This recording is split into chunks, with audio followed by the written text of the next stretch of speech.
What's going on, guys? Nerdlocker.com here with some more comic book reviews, and I'm starting off this week with Aquaman 17. This is the epilogue to A Throne of Atlantis, which was incredible, and if you're not reading Aquaman for some odd reason, this would be the perfect time to just jump on and start reading it. Because it kind of goes over everything that happened in Throne of Atlantis. You kind of get caught up. And they show a couple new things that are going to be popping up in the upcoming storylines. And personally, I'm stoked. I'm glad Arthur is back. He's king of Atlantis again. And I just feel like this opens up a whole new world of stories. And I just hope Jeff Johns keeps writing them. So I'm going to give this 4 to 5 Nerd Skulls. Let me know what you guys thought. So I got a chance to read FF number 4 this week. I skipped issue 3 last month, but I went back and caught up, and I'm glad I did, but issue 4 is a whole lot of filler. It's really just a story of She-Hulk going on a date, which is exciting, and it's really cool to see that on a page drawn by Mike Allred, but it really didn't go further with the storyline at all, so I really didn't like it for that reason, but Mike Allred makes up for it with his fantastic artwork, so I'm going to give it 3.5 Nerd Skulls. Hey there, guys. Cubby here with my comic reviews for this week. I got to read Uncanny Skullkickers number 1, and I gotta say I really do enjoy the creative team that puts this book together. I mean, they do some really great artwork on this. This whole new story, it's brand new, you can totally jump into it. They explained literally everything of importance from the last volume of this, from the last iteration of this story. It's really cool. It's really funny, which is the best part of this book. Its humor is pretty much just like the best satire for not just comics, but like you get to enjoy it, but you also get to make fun of the big name like mainstream books. And they even kind of like apologize to the Avengers and the X-Men and stuff like that in this issue at the very beginning, which is kind of funny. One thing that I really enjoyed about this book is that unfortunately from the past series, a character dies, and in every single page of this comic, they do a panel with him still dead the entire time. And it's probably one of the funniest things in the entire book. The whole story is actually really action-packed and cool. So I definitely recommend it. I think everyone should be reading this book. I'm gonna give it 4.5 Nerd Skulls. It's awesome. Check it out.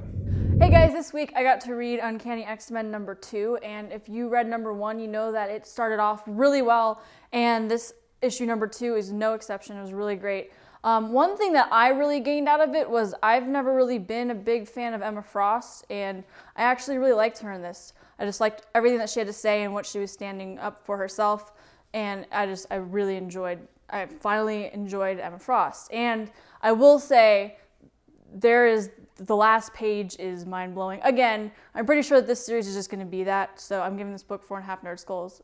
Check it out. It is with a very heavy heart that I am reviewing Batman Incorporated number 8 this week. And I know it got spoiled on the internet if you were lucky enough to not get that or get it ruined for you. Good for you. But knowing what happens going into this, it was just tough. And this is the best we've ever seen Damian. This is Damian just stepping up to the plate. He's coming through. He is part of the Bat family. He is there to fight for his dad, with his dad, against his mother. And it's rough. I know there's 4 more issues left of Batman Incorporated. I can't wait to see what happens. I can't wait to see how the events of this book shape Batman for the next couple years. I really can't wait to see how all of that happens. But I'm giving this 5 out of 5 Nerd Skulls.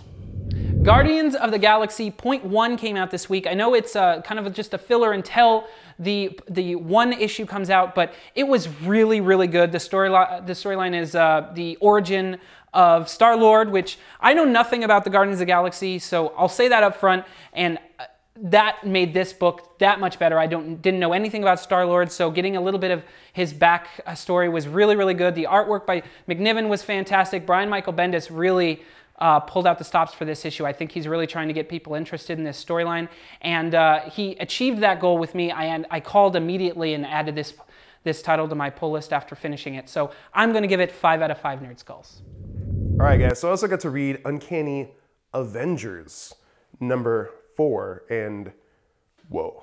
I don't know if you've been reading this book, but it's been building up big, and like there's been a lot of crap going on. Last issue was oh man, crazy, like huge cliffhanger. And this issue, while it does end with a giant cliffhanger, it does wrap up a lot of stuff from that last story arc. And, you know, everyone kind of comes down. They finally defeat the Red Skull, which is sweet. It's always awesome to see that happen. But they finally defeat him. He leaves, runs away because he's scared of the cat, like always, which is cool.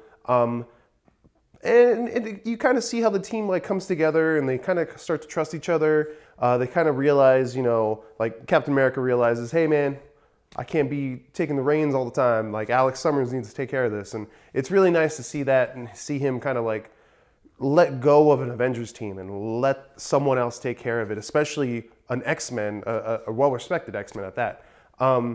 The ending though is actually a shot into the future. It's like a 3 months later kind of thing, which is really awesome because I want to know what happens. I want to know where this is going because this is a dude we have not seen in a while, and it's a whole lot different from what we had seen it as before. So I really want to know what happens with a couple of characters that play into this. It's huge. So definitely check this out. This is a huge book. 5 out of 5 Nerd Skulls. Totally deserves it. I also got to read Deadpool Killustrated #2, and man, this story just keeps getting better. Last issue, we got a lot of really great classical characters, and this one, I can't even handle how many characters we dealt with. We get Dracula, we get Tom Sawyer, obviously, he's on the cover. We get Little Women. There's more, we get the Headless Horseman. There's just so many characters that he just kind of bounces in and out, but every single story is fun and it makes sense that he's in there. And what's really awesome about this one is that they made parallels between these fictional characters and the characters of the Marvel Universe, which was amazing to see. And you know, Deadpool is just being his awesome self. So I'm giving this book 5 Nerd Skulls. You have to read this. I got a chance to read Teenage Mutant Ninja Turtles, The Secret History of the Foot Clan #3. I'm loving this book. I love that we're getting, or the Foot Clan is getting its own series, and I love that we're getting more of a history on Shredder and the Foot Clan, because it kind of gives you a different perspective into why they're villains and just his whole story, and it almost makes you feel sympathetic towards it. I'm really looking for more of this, and I'm going to give it 4 out of 5 Nerd Skulls.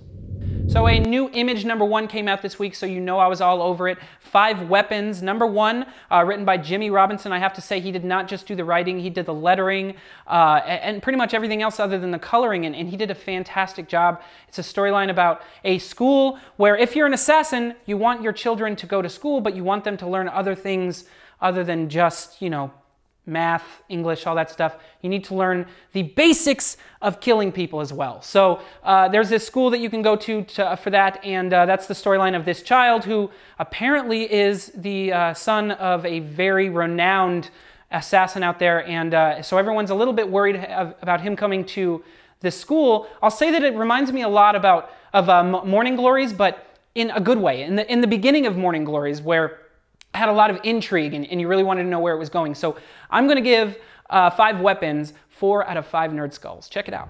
All right, guys, so I got to read a newer book. It's called Amalas Blade #0, and it's from Dark Horse, which is actually a really awesome company. I love these guys.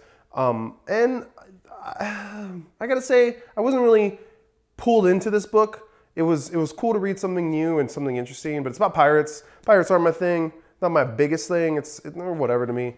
But it actually was pretty action-packed and kind of cool. It did have a few, like, oh, I could see that coming. Oh, well, of course she's going to do that. And, like, predictable moments. But it wasn't overwhelming with that. It wasn't, like, every twist and turn I knew was coming. It just, sometimes it was pretty predictable and pretty, I don't know. It didn't blow me away, blow me out of the water, let's say. But definitely check it out. A lot of people might actually be interested in this book. It's really, really cool. The artwork is actually really awesome, I think. So I'm going to give it 3.5 Nerd Skulls. Check this book out, guys. I got a chance to read Star Wars Dawn of the Jedi #3. I'm loving this series, and I'm loving Zesh as a character. I love Zesh. I really think there's a lot more to this character than they're showing, and being that it's so early on in the history of Star Wars, and we don't really have a light side and a dark, you know, the Jedi and the Sith yet. I really think there's more to everything going on. I feel like a lot of the characters don't really know their full potential and what they're going to end up doing, which I love. I just feel like you have a lot of history that's going to come out of these characters and a lot of good stories that's going to come out of these characters. But I have to say, Zesh is the one I'm totally keeping my eye on in this book because I really feel that there's something way more important going on with him that we just haven't seen yet. So I'm going to keep reading this. I'm going to give it 4 out of 5 Nerd Skulls. Legend of Luther Strode #3 came out this week, which I was dying to read, so I was not let down at all. This book is so fantastic, and everyone needs to be reading this. Justin Jordan was just assigned on the new Red Lanterns book by DC, so you have to pick this up. Not for that reason, just because it's so fantastic. It tells just like an action story, and Tradd Moore's artwork is really, really great and exciting, and it's just painted from top to bottom with blood, so you know I'm on board with that. I'm going to give it 5 out of 5 Nerd Skulls. Please read The Legend of Luther Strode. All right, guys, so I got to review, before Watchmen, Dr. Manhattan, #4 of 4. Now, I really feel like this is the last issue, like the very, very tail end of everything. It definitely reads that way. And it kind of feels like it drifts apart from actual Watchmen prequel, like what it should be, which is really interesting and kind of cool because Dr. Manhattan says, F this Earth, and just kind of dips and does his own thing. But before he does that, he talks with Ozymandias, and they have like a real heart-to-heart where if you follow the journey of Dr. Manhattan throughout this whole series, he has kind of been struggling within himself and with his abilities and kind of understanding them a lot more. And this is where he gets his understanding of everything that he's able to do, and how he's so like within and without of the time sphere, and how he can just travel all over the place. He experiments with this as you've seen, and it shows that he kind of realized, hey, I'm just gonna mess up either way. So he tells this to Ozymandias. They have their own heart-to-heart. It kind of explains why Ozymandias does what he does. But at the same time, it kind of diverts a little bit from what I remember Watchmen ending and kind of going towards.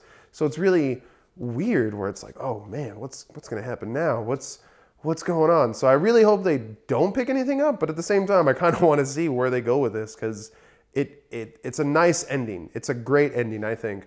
It's just a little out of the loop for me. It just took me by surprise. And one really cool thing about this comic, you're reading it, it's cool.